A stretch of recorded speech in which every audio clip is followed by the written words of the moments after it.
Business और entrepreneurship की गुरु मीना तारिक हमारे साथ मौजूद हैं आज राइजिंग पाकिस्तान में। गुड मॉर्निंग, अस्सलाम वालेकुम। गुड मॉर्निंग, वालेकुम अस्सलाम। क्या हाल है तौसीक?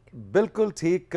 बमबारी हो रही है इस वक्त राइजिंग पाकिस्तान के सोशल मीडिया पे, आपके लिए सवाल आ रहे हैं। बहुत मजा आता है। कारपेट बॉम्बिंग है। ठक नहीं ठक नहीं, ठक अब तो ठक मैं ठक। सारे लास्ट टाइम भी मैं सवाल साथ ले गई थी, ये मैं अपने पास जमा करके रखूंगी। मैं इतना इंजॉय करती हूँ इनको कि आई थिंक जो है ना, मैं टॉपिक्स लाना तो मुझे उसमें भी मुझे मज़ा आता है, पर ये जो सवाल आ रहे होते हैं ना, इन में कोई एक अपना ही कोई जो है ना इसमें मेरा फ्लेवर ख्याल है। है आपके लिए भी मीना बहुत लर्निंग होती है इन सवालों से। बहुत ज़्यादा, बल्कि बहुत सारे सवाल। अच्छा, मैं पिछले दिनों भी कुछ इंटरनेशनल ट्रेनर्स वगैरह आए हुए थे, बहुत मतलब बड़े बड़े तोप चीज़ें थी वो, ठीक है, बहुत बड़े बड़े लोग थे।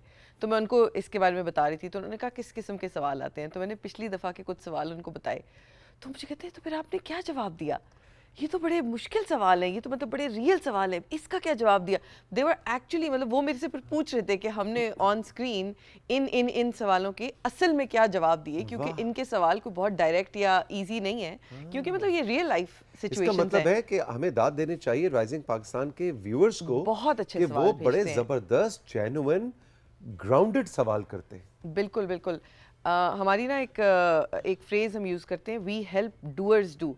ऐसे लोग जो कुछ कर रहे हैं ना, उनको मदद करने में ना ख़ास मज़ा आता है। जो कुछ करने वाले लोग हों, जो कोशिश करने वाले लोग हों ना, उनकी हेल्प करना, उनको सपोर्ट करना या उनके साथ मिलके काम करने में ना एक ख़ास जो है ना वो मज़ा होता है। तो इसलिए Exactly. इसलिए इसमें बहुत हम इंजॉय करते हैं। अच्छा जी, सवाल मीना बहुत ज्यादा है, लेकिन उससे पहले आपने कहा था कि आज मुझे 3 मिनट चाहिए हाँ, एक खास मौजू आप पे मुझे मैं बात सिर्फ करना 3 मिनट दे रहे हैं टाइमर बल लगा सवाल के। सवाल कट जाएंगे।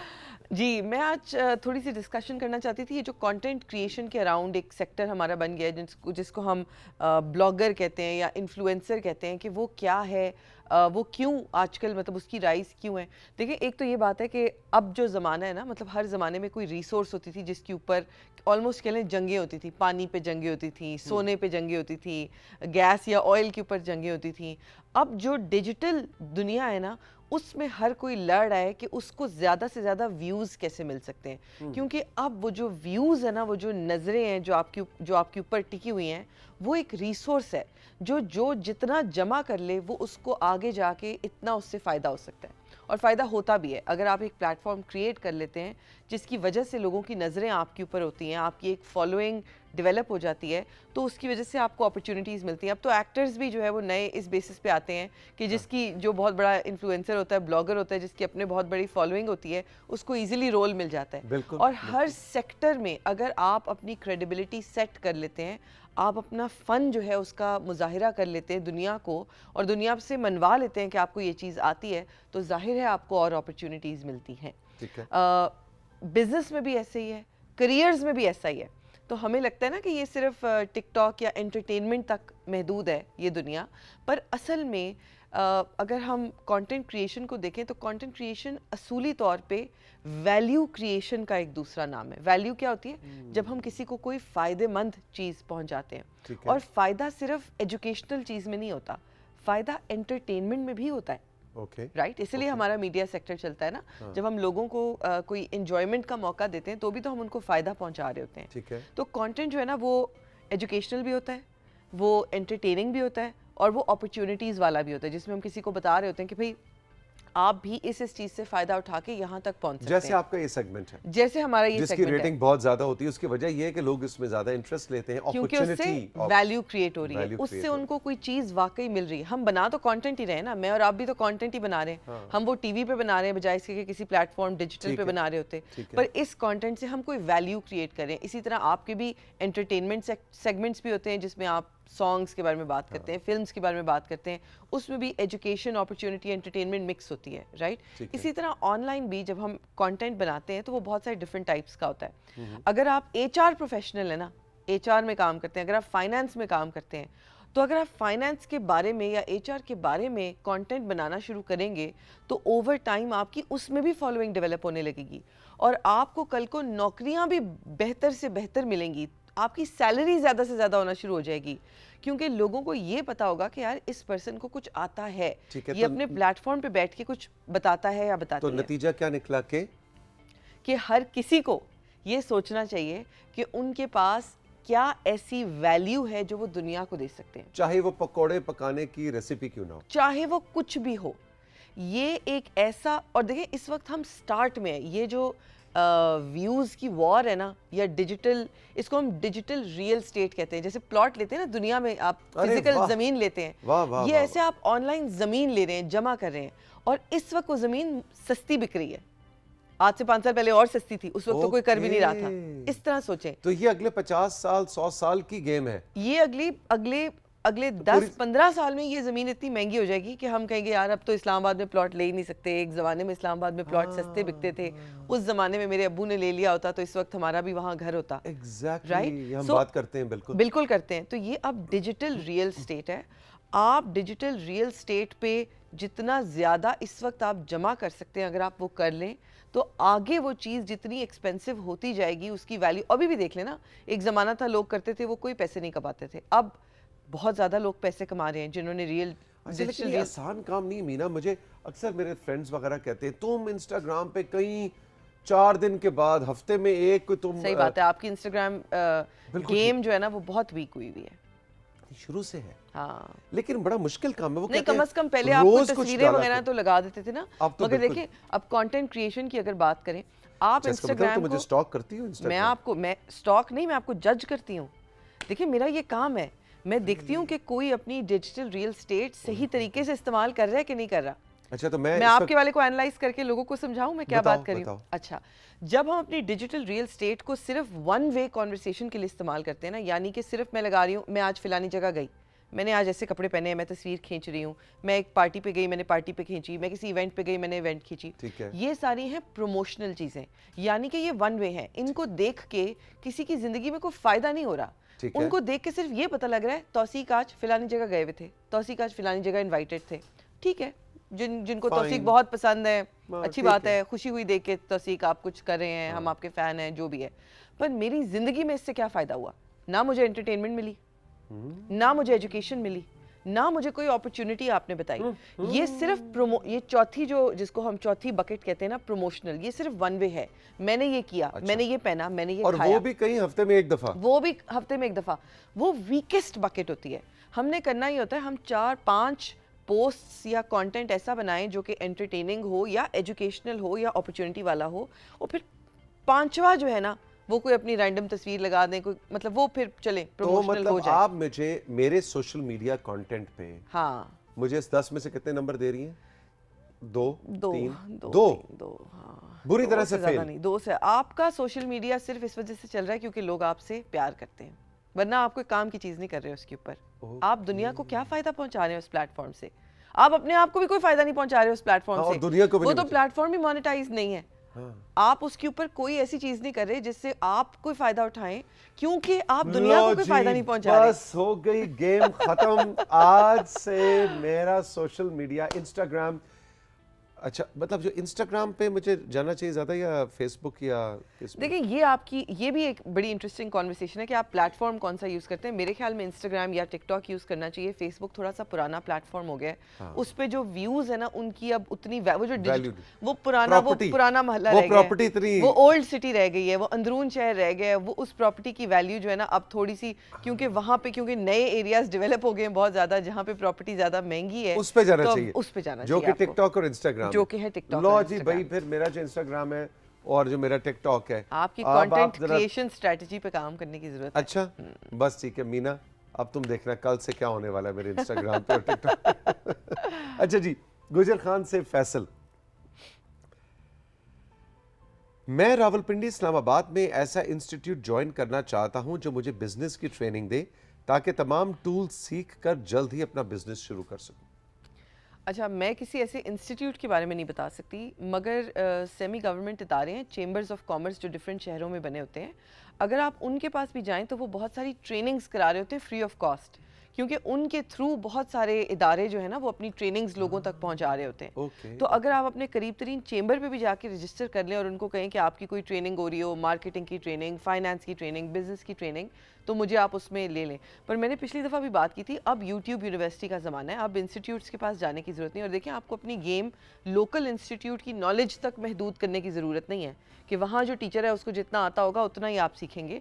अब आप दुनिया के बड़े बड़े जो गुरुज हैं उनसे सीखें, आप ऑनलाइन सीखें और मुफ्त ऑनलाइन सीखें। इन जो प्लेटफॉर्म्स की हम बात करें, इन पे अब इतने बड़े बड़े पेजेस हैं जहां लोग जबरदस्त, मैं तो खुद उनको फॉलो करती हूँ, वैसे मैं आपको बताऊं टिकटॉक के ऊपर जबरदस्त कंटेंट है, इतना अच्छा कंटेंट। तो अगर आप जाके बिजनेस और एंटरप्रेन्योरशिप को सर्च करें तो आपको इतने अच्छे अच्छे पेजेस मिलेंगे जो रोज की वीडियोस लगा रहे हैं, रोज नए कॉन्सेप्ट्स आपको बताएंगे। रावलपिंडी से उरूज अली। उरूज कहती है, मैं अपना ब्यूटी पार्लर खोलना चाहती हूँ, इसके लिए मुझे क्या लोन लेना चाहिए या नहीं, क्योंकि मेरे पास खुद से सरमाया मौजूद नहीं है, और अगर पार्लर खोल लूँ तो क्या शुरू में ज़्यादा फोकस एडवर्टाइजिंग पर रखना चाहिए, क्या करना चाहिए? दो अलग अलग सवाल है। बिल्कुल। सो मेरे ख्याल में आपको इस वक्त लोन नहीं लेना चाहिए, क्योंकि लोन्स जो है ना इस वक्त वो बहुत महंगे हो गए हैं। इंटरेस्ट रेट्स जो हैं, जो सूद है वो उसकी रेट्स बहुत हाई हो गई हैं।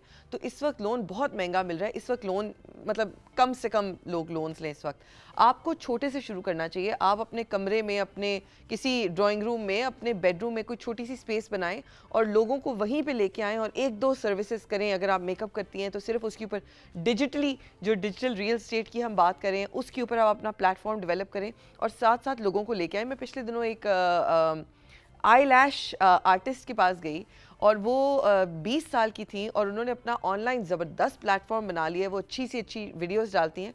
उन्होंने अपने बेडरूम में एक और छोटा सा बेड रख के उसके ऊपर क्लाइंट्स लेने शुरू किए और माशाल्लाह वो दिन के कई हज़ार रुपए, मतलब मेरे ख्याल में 40-50,000 रुपीज़ पर डे वो अर्न करती हैं। तो वो छोटे से शुरू करें और फिर जो पैसे आप अर्न कर रहे हो उन पैसों को री इन्वेस्ट करें, फिर एक कुर्सी खरीदें, फिर चीज़ें सेट करें और आहिस्ता आहिस्ता पार्लर सेट करें। आजकल के ज़माने में लोन लेके छोटा बिजनेस मेरे ख्याल में बिल्कुल नहीं करना ठीक। चाहिए। हाफिजाबाद से बिलाल। मेरा सवाल मीना बाजी से ये है कि टिकटॉक पर हम कैसे पैसे कमा सकते हैं, थोड़ा सा तो बता दें। ठीक है। सो देखिए, ये शॉर्ट टर्म गेम नहीं है, जो तौसीक भी अभी कह रहे थे, ये एक थोड़ी सी लंबी गेम है। टिकटॉक पे पहले आपने व्यूज़ कमाने हैं, आप पैसे बाद में कमाना शुरू करते हैं। पर अगर आपका कंटेंट अच्छा होता है ना तो ऑटोमेटिकली ब्रांड्स आपके पास आना शुरू कर देते हैं और कहते हैं कि भाई हम आप ये कंटेंट बना रहे हैं, हम चाहते हैं आप हमारे लिए ऐसा कंटेंट बनाएं, क्योंकि उनको उसकी वजह से ज्यादा व्यूज मिल रहे उनको होते हैं। आपका जो प्लेटफॉर्म है, देखिए आपकी जो दुकान है उस पे वो अपनी भी चीज ला के रखना चाह रहे हैं। समझ रहे हैं आप? आपने जो रियल स्टेट बना ली है उस पे अब चाहते हैं वो अपनी भी प्रोडक्ट की प्लेसमेंट कराएं। तो जैसा आपका कंटेंट होगा ना, बाय द वे, और ये भी बड़ा इंपॉर्टेंट है, आप जिस टाइप का कंटेंट बनाएंगे उसी टाइप के ब्रांड्स आपके पास आएंगे, उसी टाइप की चीजें आप बेच सकेंगे, क्योंकि आपके व्यूज उस तरह के लोगों के होंगे। बिल्कुल ठीक। एबटाबाद से मदिया नजीर, बड़ा दिलचस्प मैसेज है। मीना बाजी, मुझे आपकी बात करने का अंदाज, आपके समझाने का अंदाज और तरीका इतना पसंद है कि कुछ ना भी पूछना हो तो मैं पूरा सेगमेंट गौर से देखती हूँ ताकि आने वाली जिंदगी में नहीं मालूम कहाँ कौन सी आपकी बात काम आ जाए। बिल्कुल, थैंक यू सो मच। मुझे एक मसले का हल फिर भी जरूर जी, पूछना है, वो ये जरूर। कि मैं एक टीचर हूँ, ठीक है। ट्यूशन पढ़ाती हूँ घर पे। मसला ये है कि मैं ट्यूशन पढ़ाने के पैसे नहीं मांग सकती, अच्छा फ्री पढ़ाती हूँ, अच्छा, फालतू टाइम है थोड़ा मेरे पास। ठीक है। ये उन्होंने लिखा है कि आप ऐड कर रहे हैं? नहीं नहीं, अच्छा, लिखा है, लिखा है। अब तो चैलेंज हो गया है, अब तो चैलेंज हो मैंने गया कहा है। शायद। अच्छा अच्छा, ये देखें जनाब, हाँ फ्री पढ़ाती हूँ। जी, ये क्या लिखा है? फालतू है, हाँ, समथिंग कुछ फालतू। फालतू, अब ऐनक नहीं हाँ, लगाई हुई ना नहीं, तुमने? मैं तो फालतू है थोड़ा टाइम, हाँ, थोड़ा टाइम है ना जी? लेकिन मुझे शर्म आती है। हाँ, फालतू है थोड़ा टाइम इसलिए, लेकिन मुझे शर्म आती है पैसे मांगने से। अम्मी से डांट पड़ती है, क्यों अपना वक्त जाया कर रही हूँ मुफ्त में? तो आप मुझे बताएं मैं कैसे लोगों से पैसे मांगूं, मुझे शर्म आती। अच्छा, ये जो पैसे और इनसे कनेक्टेड शर्म है ना, इससे जान छुड़ाना बहुत ज़रूरी है। अपने हक हलाल के किए हुए काम का मुआवजा मांगना, इसमें कोई शर्म नहीं आनी चाहिए किसी को भी, बिल्कुल भी नहीं। आप अगर कोई दुनिया की भलाई के लिए काम करना चाहते हैं और फ्री करना चाहते हैं तो आप ज़रूर करें। पर अगर आपने बिज़नेस करना है और आप वाकई इसको बिज़नेस की तरह लेना चाहते हैं और अगर आपको इतना बुरा लग रहा है कि आप आपने सवाल पूछा है, इसका मतलब है कहीं आपके दिल में ये बात है कि आप एक चीज़, एक वैल्यू जो है वो फ्री में दे रही हैं और ये सही चीज़ नहीं है। लेकिन वो कह रही मुझे शर्म आती है, हाँ, क्यों? मतलब ये मुझे यही तो मैं समझने की कोशिश कर रही हूँ ना। आपको इसमें शर्म आने की कोई बात नहीं है। आप देखें, अगर आप बहुत बेचारे कुछ गरीब बच्चे हैं जिनको आप मदद के तौर पे पढ़ाना चाह रही हैं, फिर आप तो उनको ठीक। फ्री पढ़ाएं। मगर अगर ऐसे लोग हैं जो अफोर्ड कर सकते हैं और आप उनको एक रियल वैल्यू दे रहे हैं, तो आपको उसको चार्ज करना चाहिए। हाँ, ये है कि किसी भी चीज़ में, चाहे वो आपका करियर हो चाहे बिजनेस हो, उसमें शुरू में फ्री काम करना बहुत बुरी बात भी नहीं होती, क्योंकि उससे भी आप अपनी क्रेडिबिलिटी और अपनी मार्केट डेवलप कर रहे होते हैं। पर आपने ये बहुत लंबे अरसे तक नहीं करना होता, क्योंकि आप जितना लोगों को फ्री की आदत डालते हैं ना, उतना वो बाद में पे करने से बिल्कुल ही दूर भागते हैं। अच्छा, क्योंकि ओके। उनको लगता है कि इस चीज़ की तो वैल्यू ही कोई नहीं है, ये तो मुझे मुफ्त मिल रहा था, तो अब मैं एकदम इसके पैसे कैसे दूं। देना शुरू करूं। हाँ, तो इनको अगर ये कुछ अरसे से ये कर रही हैं, इनको फ़ौरन मूव अवे करना चाहिए अपने फ्री वाले उससे। अब ये क्लियरली उनको बता दें और बड़े प्रोफेशनल तरीके से एक अच्छा सा फ्लायर बना के भिजवा सकती हैं हर स्टूडेंट के घर कि भाई हमने ये चीज़ें कवर कर ली हैं, अब आगे हम ये करेंगे, मगर इस डेट ऑनवर्ड्स जो है ये एक पेड कोर्स है और अगर इसमें आप दाखिला कराना चाहते हैं तो आप इस तरीके से कराएं। बिल्कुल ठीक।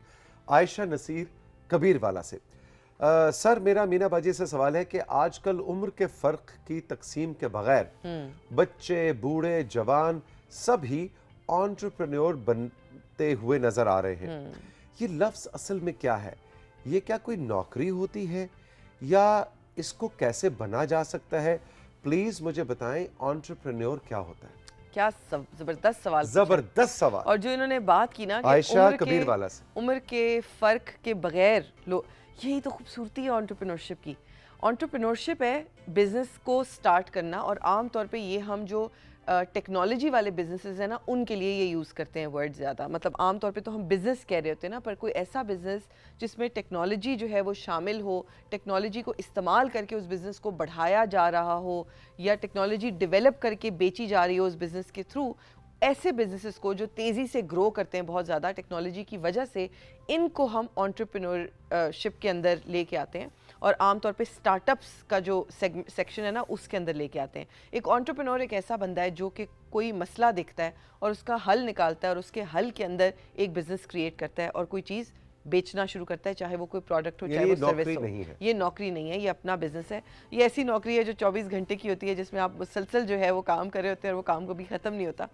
But that is entrepreneurship. और इसकी खूबसूरती यही है कि कोई भी एंटरप्रेन्योर बन सकता है। कोई 70 साल का, 80 साल का, 90 साल का, कोई 10 साल का, 15 साल का, 18 साल का, 7 साल का, हर कोई जो कि कोई मसला दे के उसका हल किसी बिजनेस के तरीके से करे, वो एंटरप्रेन्योर है। Mister and Mrs Ibrahim Karachi से जी। पिछले हफ्ते मीना ने कहा था कि अगले हफ्ते मैं अपने वालिद को शो में लेकर आऊंगी। तो वो क्या आज आ रहे हैं? ये पहला सवाल है, पहले इसका जवाब दो। दूसरा सवाल भी इनका है। वो आज नहीं आ रहे अनफॉर्चुनेटली। उन्होंने उनका एक रेस्टोरेंट है, तो उन्होंने आज किसी ना वो जो एग्जीबिशंस होती है ना, फूड क्या उनको कहते हैं, हाँ। जैसे फेस्टिवल्स, फूड फेस्टिवल होता है, तो उसमें कोई उन्होंने स्टॉल लगाया हुआ है। तो उन्होंने कल रात को लेट वहाँ पे ना बहुत ज्यादा सेटअप वगैरह का काम करना था, तो मैंने वैसे उनको कह दिया था। लोग आपको कैसे फॉलो करते हैं। अगले फ्राइडे उन्होंने मुझे कमिट किया हुआ है, क्योंकि उन्होंने मुझे बहुत अपोलोजाइज किया और उन्होंने मुझे कहा कि मैं बहुत सुबह क्योंकि आना होता है तो मैं रात तक कर रहूंगा तो बड़ा मुश्किल हो जाएगा, तो इसलिए वो आज नहीं आ सके। अच्छा, दूसरा उनका सवाल ये है कि हमें मीना को देख के बहुत खुशी होती है। मुझे अपनी छोटी बहन याद आती है जो अब दुबई में है। अच्छा। और मीना से मिलता जुलता काम कर रही है। अच्छा, जबरदस्त। मुझे ऐसे लगता है मैं अपनी बहन को सुन रही हूँ। अच्छा। ये मिसेस इब्राहिम है। Very nice. जी जी जी। इनकी इस कामयाबी और इस शख्सियत के पीछे किसका हाथ है? इनके वालिदैन का, असातिज़ा का? मीना कैसे बनी? कितना अच्छा सवाल है। बहुत ही मीना कैसे बनी? सही बात है। आई थिंक मतलब डेफिनेटली ज़ाहिर है वालिदैन और असातिज़ा दोनों का ही। वालिदैन का तो बहुत ज़्यादा ख़ास तौर पे, क्योंकि मैं बहुत छोटी एज से जो है ना ये बिजनेसेस वाली चीज़ें कर रही थी। मेहंदी लगाती थी सबसे पहले, है ना? मुझे याद है। मेहंदी से भी पहले, मेहंदी तो मैंने 14 साल की उम्र में शुरू की थी ना। उससे भी पहले जब मैं 6-7 साल की थी तो मैं ना ब्रेसलेट्स बना के बेचती थी अपने मोहल्ले के अंदर।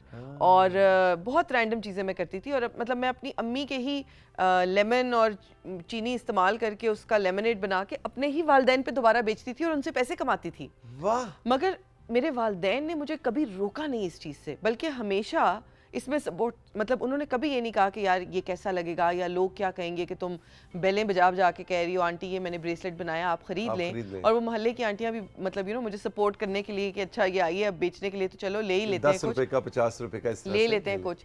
तो उन्होंने कभी रोका नहीं। फिर मेरे कजन्स जब आते होते थे समर्स में तो मैं अपनी कजन्स की ना वर्कर फोर्स बना के और मोहल्ले में आंटियों को कहती थी कि अगर आपने कोई काम कराना है तो हम वर्क फोर्स हैं, आप हमें पैसे दें, हम आपके काम करेंगे, हम आपकी गाड़ी धो देंगे, आपकी पोर्च धो देंगे, आपका वो लहसुन छील देंगे, कूट देंगे, इस किस्म की कोई काम है तो हम वो कर देंगे। और उसके पैसे लेते और उसके हम पैसे लेते थे, इस चीज़ के इतने रुपए लेंगे, इस चीज़ के 30 रुपए लेंगे, इसके 50, उस ज़माने में तो ऐसे ही अमाउंट्स होती थी। तो वो पैसे जमा करके और फिर हम कजन्स जो है ना वो अपने साथ अपनी एक पार्टी करते थे, चीज़ें ला के बर्गर बनाते थे और रात को खाते थे और बड़े खुश होते थे कि हमने पैसे कमाए और हमने पार्टी की है। तो जब मैंने मेहंदी भी लगाई तो लोगों को बहुत था कि अच्छा, आपको पता है हमारे मुल्क में इस तरह की बड़ी लोगों की थॉट होती है कि अच्छा यार लोग तुम्हें मिसट्रीट ना करें, या लोग क्या तुम अब लोगों के घरों में जाओगी या लोग ऐसे आएंगे, और ऐसे उस टाइम पे और ज्यादा थी, अल्लाह का दिया सब कुछ है, ऐसा हम है ना, तो क्या अभी कर जिंदा रहे हो, है। तो ये कर लो तो वो। मगर मेरे पेरेंट्स जो थे उन्होंने मुझे कभी भी ऐसी कोई बात नहीं की, कभी भी। ज़ाहिर है उनको मेरी सेफ्टी का होता था कि कोई ऐसी चीज़ ना करो जिससे आप अनसेफ हो जाओ, अपनी सेफ्टी का ख्याल। मगर उन्होंने मुझे कभी भी किसी काम पे ये नहीं कहा कि पढ़ाई पे तवज्जो दो, काम करने की क्या ज़रूरत है। उन्होंने मुझे कहा नहीं, काम करो, अच्छी बात है, काम करो। मैंने फोटोग्राफर बनना था, मेरी अम्मी ने मुझे कुछ पैसे लोन दिए, कुछ मैंने कमाए, फिर मैंने लोन उनको वापस किया। अच्छा, मेरे घर वाले मुझे हमेशा लोन देते थे, मेरी अम्मी लोन देती थी, कभी मुफ्त पैसे नहीं देती थी वो कि ये लो जी बेटा जी जाओ जो करना है करो। वो कहती थी ये लोन है, फिर मैं पूरा वो बना के देती थी, जनवरी में पॉकेट मनी से इतने पैसे कटवाऊंगी, फरवरी में इतने पैसे कटवाऊंगी, मार्च में ये काम करके इतने पैसे वापस करूंगी। तो जो मनी मैनेजमेंट वाली चीज़ थी ना, फाइनेंशियल मैनेजमेंट, वो भी बहुत अर्ली एज से फिर शायद आ गई और मज़ा आना शुरू हो गया। आई थिंक शुरू में ही जब आप ऐसी, और जिस वजह से हमने बहुत आई थिंक कुछ साल पहले सेगमेंट किया था बच्चों की एंटरप्रेन्योरशिप के ऊपर कि कितना ज़रूरी है कि अगर आपके बच्चे हैं तो आप उनको बहुत छोटी एज से उनके दिमाग को ऐसे चलाना शुरू करें कि उनको ये ना फील हो कि भाई हमने तो बैठे रहना है और लोगों ने आके बस हमें कमाना है, और जब तक हम बड़े नहीं हो जाते तो हम और लोगों पे मुसलसल डिपेंडेंट रहें। मगर वो अपने इर्द गिर्द प्रॉब्लम्स जो देखें, चाहे वो यही प्रॉब्लम हो कि किसी को नींबू पानी चाहिए, उसको वो सॉल्व करके उसको फाइनेंशियल मैनेजमेंट वाली आइडियाज़ भी जो है वो सीखना शुरू करें। ये बहुत ज़रूरी है। राहिला साहब, आखिरी सवाल है जी, राहिला लाहौर से, और ये कहती हैं कि मैं अपने हस्बैंड के साथ दही भल्ले और चना चाट का बिजनेस करती हूँ। जबरदस्त। और वैसे मुझे लगता है कि हम अक्सर दही भल्ले की रेडी का एक बिजनेस मेरा और मीना का भी बड़े अरसे से चाट वाला बिजनेस जो है ना, ये हमारा बड़े अरसे से पेंडिंग है। हाँ, नहीं, लेकिन आगे देखिए जो इन्होंने मसला बताया ना, वो भी हमारा बड़ा कॉमन मसला है। उनका मसला ये है कि रिश्तेदार महल्ले वाले जब आते हैं दुकान पे तो वो ये समझते हैं कि ये तो हमारी अपनी दुकान है और पैसे देने से कतराते हैं। ये कहते हैं एक चाट की प्लेट से तुम्हें क्या फर्क पड़ेगा। अच्छा, ये जो है ना, ये भी हमारे मुल्क का बहुत बड़ा मसला है। ये बहुत जबरदस्त सवाल है। और हमें मतलब ये मैं इसके थ्रू में जो बाकी सुन रहे हैं जो इस तरह के काम करते हैं अपने जानने वालों के बिजनेस के साथ, उनको भी मैसेज देना चाहती हूँ कि अपने जानने वालों के बिजनेसेस को तो ज़्यादा सपोर्ट करना चाहिए, आपको ज़बरदस्ती पेमेंट करनी चाहिए, क्योंकि आप उनके बिजनेस को नहीं सपोर्ट करेंगे तो और कौन करेगा। और बिजनेसेस जो हैं वो बहुत मुश्किल से चल रहे होते हैं, तो उस एक चाट की प्लेट से भी बहुत ज़्यादा फ़र्क पड़ रहा होता है। हो सकता है प्रॉफिट और लॉस के दरमियान का फ़र्क ही वो एक चाट की प्लेट हो उसमें। यानी एक चाट की प्लेट अगर आप मुफ्त खा के जा रहे हैं जिसकी कीमत है मिसाल के तौर पे 50 रुपए, हाँ, तो उसके अंदर अगर उसका 15 रुपए का प्रॉफिट था और आपने एक प्लेट अगर मुफ्त खाई है तो उसके अगले 3 पेड कस्टमर्स का प्रॉफिट तो आप खा गए। एग्जैक्टली। तो मतलब उसका इम्पैक्ट जो है वो बहुत डीप होता है। तो देखिए, एक तो ये भी वो शर्म वाली बात है कि आपको एक पॉइंट पे ना थोड़ा सा बेशर्म होके ना लोगों को कहना होता है कि नहीं, ये हम इस तरह नहीं कर सकते, हम इस तरह की डिस्काउंट्स नहीं दे सकते, और उनको बुरा नहीं मनाना चाहिए। या फिर ना आप एक, अच्छा मैंने ये भी होते हुए देखा है और बड़ा इंटरेस्टिंग चीज़ है, बहुत सारे लोग ना फ्रेंड्स एंड फैमिली डिस्काउंट एक सर्टेन परसेंटेज डिसाइड कर लेते हैं, अच्छा, मगर उससे ऊपर नहीं देते। आप कहें 5% डिस्काउंट हो सकता है, इससे ज्यादा नहीं हो सकता। फ्री चाट की प्लेट मैं किसी को नहीं दे सकती, या 10% जो भी है, मतलब जो भी अमाउंट है। मतलब बड़े रेस्टोरेंट्स जो है वो 10-20% तक कर लेते हैं, पर डिपेंडिंग ऑन कि आपके प्रॉफिट का मार्जिन कितना है, जो आपकी कॉस्ट आ रही है आपने कॉस्ट कवर करनी है, आपने वो मुफ्त में नहीं देनी। ये करने से ना ये चीज़ एक अपफ्रंट हो जाती है। हमारा फ्रेंड्स एंड फैमिली डिस्काउंट है वो हम 20% दे सकते हैं, 15% दे सकते हैं, 10, इससे ज़्यादा तो नहीं दे सकते। तो वो जो मुफ्त चाट की प्लेट खा रहे हैं ना, कम से कम वो कॉस्ट कवर फिर करके जा रहे होंगे, या वो आना बंद कर देंगे, जो आपके लिए बहुत अच्छा है। क्योंकि आप बिजनेस इसलिए तो नहीं करें ना कि आप मुफ्त चाट, वरना हमें भी बता दें एड्रेस। वही मैं एड्रेस भी बताया, लेकिन इसका मतलब मैं और मीना आएंगे तो आपने ये फार्मूला हम पे नहीं लगाना, हम तो मुफ्त चाट खाएंगे भाई। बिल्कुल भी नहीं खाएंगे हम। अच्छा, मैं दुकानों पे जाती हूँ, मीना, ये तुम ना ना ना सवाल ही नहीं पैदा होता। मैं लोगों की, मैं पिछले दिनों किसी स्टॉल पे गई, मैं कोई चीज़ देख रही थी और उन्होंने, अभी मैं देख ही रही थी, मैंने कहा इसकी क्या प्राइस है, उन्होंने कहा ये इतनी प्राइस है, 10% डिस्काउंट हो जाएगा। मैंने कहा क्यों, क्यों हो जाएगा डिस्काउंट, मैंने मांगा ही नहीं आपसे डिस्काउंट, आप मुझे ज़बरदस्ती, मैं खुद देख रही हूँ, बड़ी हाई प्रोबेबिलिटी है कि मैं वो चीज़ खरीद लूंगी, मैं ऑलरेडी देख रही हूँ, मैं लेने वाली हूँ, मैं आपको पैसे देने वाली हूँ, आप मुझे ज़बरदस्ती डिस्काउंट दे रहे हैं। जबरदस्त बात, क्यों? बिल्कुल नहीं जी, बिल्कुल मजाक अपनी जगह, और ये कहने का मकसद भी यही है कि इस चीज़ों से आपने बुरा नहीं बनाना। अगर आपकी बिल्कुल। फैमिली में, आपके फ्रेंड्स में किसी ने कारोबार शुरू किया है, जो मीना ने कहा है, मैं तो कहता हूँ आप 10 रुपए एक्स्ट्रा दे के आए। एक्स्ट्रा दे के आए। हमारा भी एक दोस्त है जिसका रेस्टोरेंट है, जिसने हमें बड़ा मुफ्त खिलाया है। हाँ। और उसको, मुझे लगता है उसको भी यही था कि वो बस हर दफ़ा उससे हमसे पैसे लिए ही नहीं जाते। बहुत सारे लोगों को ये होता है, रिश्तेदारों से पैसे कैसे लें, दोस्तों से कैसे पैसे लें। नहीं यार, अच्छा नहीं लगता। अच्छा नहीं लगता। नहीं नहीं नहीं, कोई, बिजनेस इज बिजनेस, दोस्ती इज दोस्ती, बिजनेस इज बिजनेस, रिश्तेदारी इज रिश्तेदारी, बिजनेस इज बिजनेस।